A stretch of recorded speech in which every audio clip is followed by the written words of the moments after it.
Bismillahirrahmanirrahim. Assalamualaikum warahmatullahi wabarakatuh. Alhamdulillahirrabbilalamin. Allahumma sholli ala Muhammad wa ala ali Muhammad. Alhamdulillah nih ketemu lagi dengan Ustazah Elisa, masih dalam pembelajaran tematik tema 7. Dan kali ini kita akan membahas tentang melestarikan budaya bangsa. Kenapa dilestarikan sih? Iya dong ya, negara kita ini kaya akan beraneka ragam budaya yang sangat menawan, dari tarian, alat musik, pakaian adat, dan rumah tradisional dan macam-macam ya. Dan semuanya harus dilestarikan agar kita tidak kehilangan jati diri bangsa kita. Oke, ada dua macam nih tujuan belajar kita pada hari ini. Yang pertama, anak-anak dapat menentukan alasan pelestarian budaya bangsa. Kenapa ya dilestarikan? Nah, yang kedua, dapat menentukan cara pelestarian budaya bangsa. Bagaimana caranya melestarikan budaya bangsa? Oke, nanti akan kita bahas satu persatu. Dan kita bahas yang pertama itu tentang mengapa budaya harus dilestarikan. Wow, tentu dong ya, tapi ada alasannya kenapa nih. Nah, ada 4 alasan yang Ustazah hadirkan di sini kenapa budaya harus dilestarikan. Nih, kita bahas satu persatu. Yang pertama, karena budaya ya adalah sebagai warisan untuk anak cucu. Loh, kok warisan? Oh iya, ini warisan yang harus kita berikan kepada anak cucu kita kelak ya, karena kita bukan bangsa terakhir ya, akan ada anak cucu kita yang ikut merasakan bagaimana indahnya, menawannya, menariknya ya budaya bangsa kita ini. Dan semuanya harus diturunkan. Kalau tidak, nanti anak cucu kita tidak merasakan bagaimana indahnya bangsa kita dan bagaimana menariknya bangsa kita dari semua budaya dan adat istiadat yang luar biasa menawan. Nah, itu warisan yang pertama. Yang kedua, alasan yang kedua adalah karena budaya bangsa adalah energi utama kemajuan bangsa. Loh, kok bisa?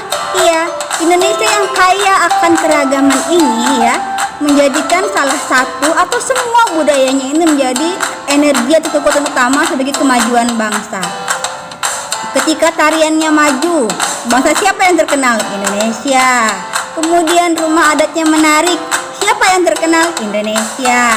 Kemudian ketika ada kegiatan-kegiatan budaya yang sangat menarik, yang terkenal siapa? Indonesia. Tentu saja ketika ini menjadi membawa nama Indonesia akan menjadi motivasi kita untuk terus maju. Makanya budaya menjadi energi utama kemajuan bangsa, kata Pak Jokowi. Kemudian yang ketiga, agar tidak diklaim oleh negara lain. Nah, ini yang paling mengerikan ya, budaya kita diakui negara lain. Jangan sampai, ayo dijaga. Dan yang keempat, mempererat persatuan dan kesatuan bangsa. Dengan adanya kebudayaan akan menciptakan, mempererat persatuan bangsa kita. Nah, itulah alasan kenapa kita harus menjaga budaya bangsa kita. Dan berikutnya, bagaimana nih cara menjaga budaya bangsa kita? Nih, ada beberapa alasan juga, beberapa cara ya. Bagaimana sih kita harus menjaga budaya bangsa kita agar tetap terus terjaga dan lestari? Oke, kita bahas. Ada 3 ya, bagaimana cara melestarikan budaya bangsa kita. Yang pertama adalah terlibat dalam festival seni budaya. Nah, memperkenalkan budaya sendiri di lingkungan diri itu juga bisa diperkenalkan ke orang lain dengan cara festival budaya. Saat ini kan teknologi ini semakin canggih nih, memanfaatkan media sosial, kemudian video kesenian, kemudian budaya daerah ya, dan bisa dilakukan dengan cara offline maupun online. Karena lagi sekarang pandemi, anak-anak bisa membantu dengan cara online ya, dengan cara mengunggahnya di media-media sosial kita. Nah, ini juga merupakan bagian dari bentuk pelestarian yang membantu pemerintah menjaga budaya kita. Yang kedua, mengajarkan budaya kita kepada orang lain. Nah, kalau sudah memahami budaya sendiri, sebaiknya kita menyampaikan hal ini kepada orang lain. kita bisa membudayakan kepada orang lain misalnya dengan teman lingkungan rumah kita, dengan teman-teman sekolah kita, sehingga ini bisa menjadi wujud nyata kita terhadap kepedulian terhadap budaya kita. Yang ketiga, tidak terpengaruh terhadap budaya asing. Nah, pada era globalisasi ini, budaya asing sangat mudah masuk ke tengah-tengah kehidupan kita. Banyak budaya asing yang masuk, sebenarnya kita saring, dan tak terpengaruh dengan budaya tersebut. Oke, terus siapa ya yang bertanggung jawab menjaga dan melestarikan budaya bangsa kita?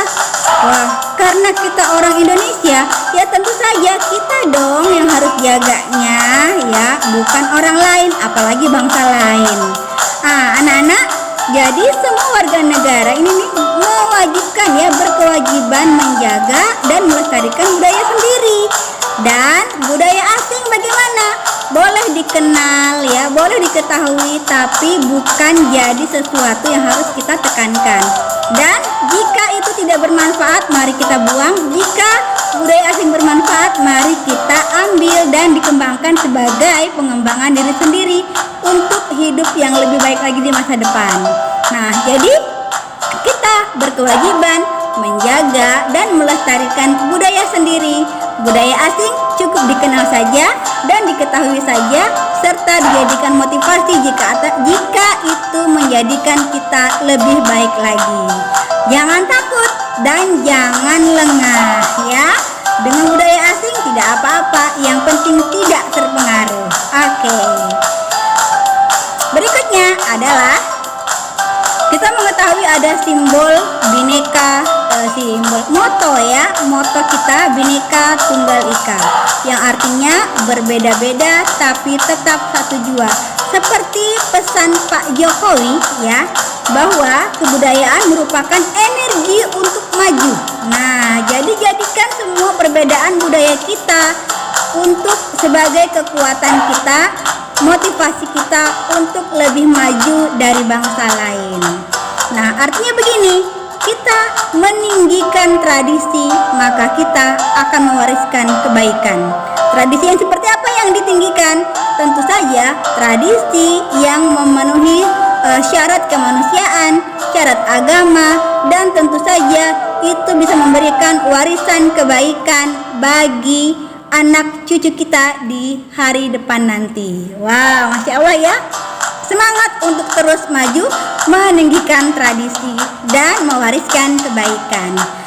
Demikianlah dari Ustazah, ya. Mudah-mudahan bisa memberikan motivasi dan menambah wawasan anak-anak semuanya, dan bersemangat untuk terus menjadi pelopor, pelestari budaya bangsa yang baik-baik saja. Anak-anak, demikian, jazakumullah khairan katsiran. Semoga bermanfaat. Wassalamualaikum warahmatullahi wabarakatuh. Bye-bye.